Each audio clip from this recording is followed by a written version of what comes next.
मी आज बनवलेला आहे तवाईच मसाला. परंतु तव्यामध्ये न बनवता माझ्याकडे काही एवढा मोठा तवा नव्हता, तर मी पॅनमध्ये बनवलेला आहे. पॅन हा माझा रुंद आकाराचा असल्यामुळे मला त्याच्यात बनवायला आलं. आता मी जवळजवळ 2 कांड्या लसूण घेतलेला आहे आणि अर्धा इंच अद्रक घेतलेलं आहे. ते फक्त मिक्सरमध्ये बारीक करून घ्या आणि एक मोठा कांदा कापून घ्या. माझ्याकडे कच्चा टॅमॅटो होता, पिकलेला टॅमॅटो तर अवेलेबल नव्हता, तर जो अवेलेबल होता तोच टॅमॅटो घेतलेला आहे आणि तो एकच घेतलेला आहे. असे करून आपले 5-6 अंडे उकडून झालेलेच आहेत. त्याची साल काढून घ्यायची आणि नंतर ना आपण त्याला फोडणी देणार आहोत.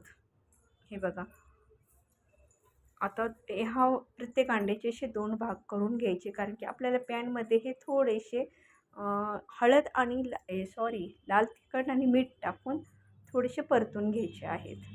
हे अशा प्रकारे आणि पलटी करून पण मीठ आणि मिरची टाकून घ्या. फक्त जास्त प्रमाणात फ्राय नका करू, नाहीतर कडूसर अंडे लागतात. आता काढून घ्या आणि आपण ह्याच पॅनमध्ये त्याला फोडणी देणार आहोत. जिरे टाकलेले आहेत, जवळजवळ 1 चमचा जिरे टाकलेले आहे आणि अद्रक लसूणची पेस्ट टाकलेली आहे.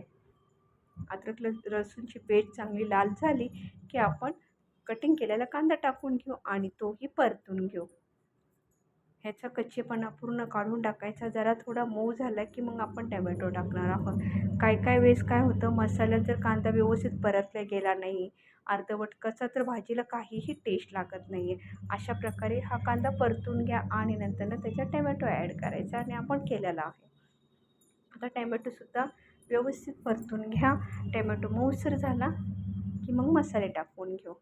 वेळ लागतो पण भाजी ही टेस्टी होती.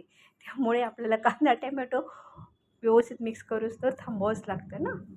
आता याच्यामध्ये मी हळद टाकलेली आहे अर्धा चमचा, 1 चमचा लाल तिखट, 1 चमचा गरम मसाला टाकलेला आहे आणि 1 चमचा मटण मसाला किंवा चिकन मसाला टाकला तरी चालेल आणि धना पावडर आणि थोडीशी कोथिंबीर. आता हा मसाला पण व्यवस्थित एकसारखा परतून घ्या आणि गॅस तर लो फ्लेमवर ठेवायचाच. आता थोडीशी हातावर कसुरी मेथी घेतलेली आहे, एकदम नॉर्मल, आणि तीच हाताने कुस्करून टाकायची आणि तीही व्यवस्थित परतून घ्या. तर ह्या क्रिया करताना लो गॅस असल्यावरच करा. आता जवळजवळ मी आता 1 ग्लास पाणी टाकलेलं आहे, कारण की जो मसाला आहे तो आपला शिजून निघाला पाहिजे. हे अशा पद्धतीने आणि अजून अर्धा ग्लास, म्हणजे मी जवळजवळ 1.5 ग्लास पाणी टाकलेलं आहे.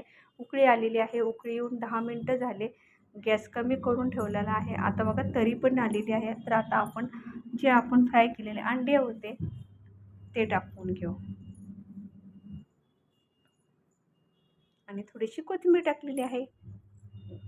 4 जणांना ही भाजी खूप होती आणि ही राईसबरोबरही खाता येते आणि चपातीबरोबर पण खाता येते, कारण की याची ग्रेव्ही दाटसर असल्यामुळे ही चपातीबरोबर पण खूप होती आणि राईसबरोबर पण आपल्याला असं वाटेल की राईसबरोबर आपल्याला रस्सा जास्त लागेल किंवा पाणीदार रस्सा, असं काही नाही आहे. ग्रेव्हीमध्ये सुद्धा राईस खाता येतो.